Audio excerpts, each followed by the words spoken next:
Hey y'all, Jen Hernandez, Loan with Jen. How is an appraisal done anyway? Stay tuned.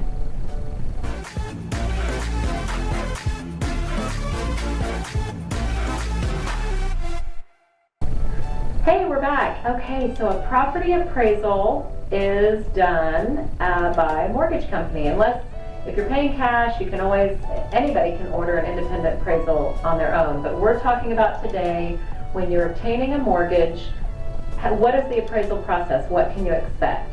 So first off, it's important to understand that the lender must order the appraisal.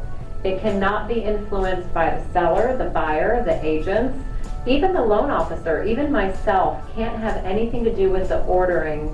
I can't pick and choose who does the appraisal. Now, lenders have a list. They have a list of chosen, proven appraisers.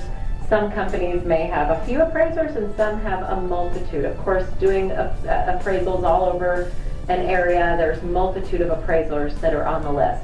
So there is a regulation. The government came out with a regulatory compliance called HVCC. It's Home Valuation Code of Conduct. This happened in 2008, 2009. There was a big uproar in our industry, and it made sure that the lender, the realtor, that nobody that has anything to do with the outcome of the transaction has a handle in choosing the appraiser. So it's a very independent process.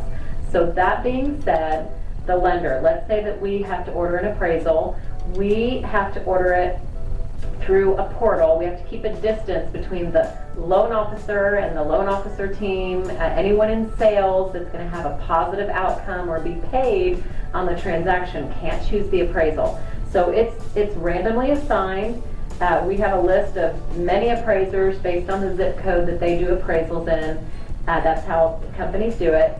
And an appraiser is assigned, randomly assigned. It's really important for you to understand this. That's why I spent a little bit of time explaining it, that it has to be what we call arm's length. Arm's length, not chosen by anybody in the transaction.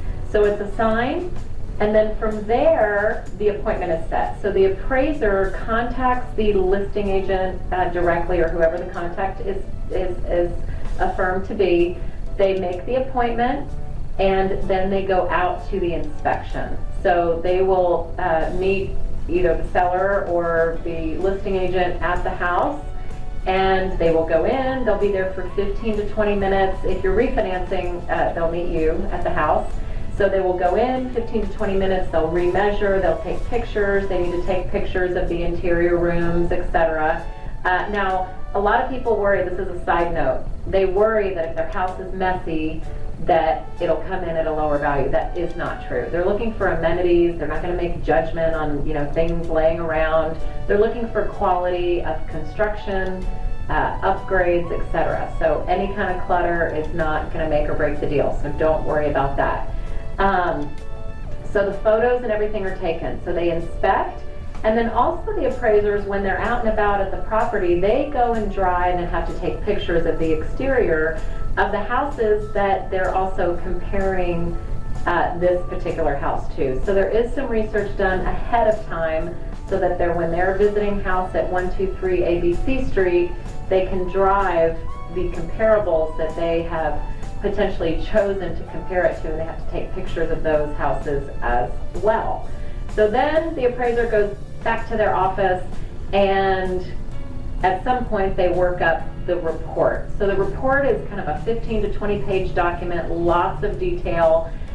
They have to choose comparables, first of all, based on the area. So sold within the last 90 days is generally what is most well received by lenders, something that's super recent, and then also something that's close. So not going outside of a market area, miles and miles and miles away, unless it's a rural property. So when you're talking about in the city or the suburbs, they have to choose the appraisals that are most closely related to that subject. Size is important, same number of room count. You're not going to compare a 4-bedroom to a 2-bedroom, more than likely, unless there just aren't comparables available.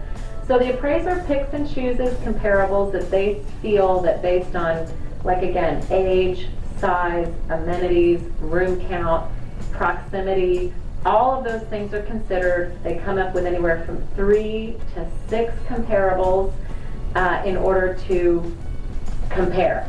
So now again, we're talking about how is an appraisal done, and so we're at the part about the report. And so the report it takes hours and hours for them to do this. There's a grid that they do. It's like think of an Excel grid, like a box, and they've got the subject property, and then they've got 3 to 6 properties outside of it to the side, and they come up with pluses and minuses. Plus for an amenity here, minus for an amenity there. They come up with an adjusted value for every single house that they're comparing this subject property to. An average is taken of the comparables that are used. So it's important to know that one comp, so the house next door that might have sold for something, can't drive the value. It's taken by averages of the comps that are used in the report. So the report has a lot of detail. So when the client receives the report, the client will receive the report once it's finished, and then you can read all that detail. You can share it with your agent. And so I hope you've learned a lot from this video. It's quite a process. So depending on when you're buying the house, an appraisal generally takes 5 to 7 days. However, disclaimer, currently this video is being made in 2021 when all over the country it is packed, lots of activity. Appraisals in some markets are taking 6 weeks. In Texas, Houston, where I am currently, appraisals are anywhere from 2 to 3 weeks. So make sure and talk to your local lender about how long to expect for the appraisal process. So it varies. It varies on what your state you're in, time of year, market conditions. So make sure that you're prepared for that. Please like, share, and subscribe. Comment, ask me questions. I would love to answer them. Talk to you soon.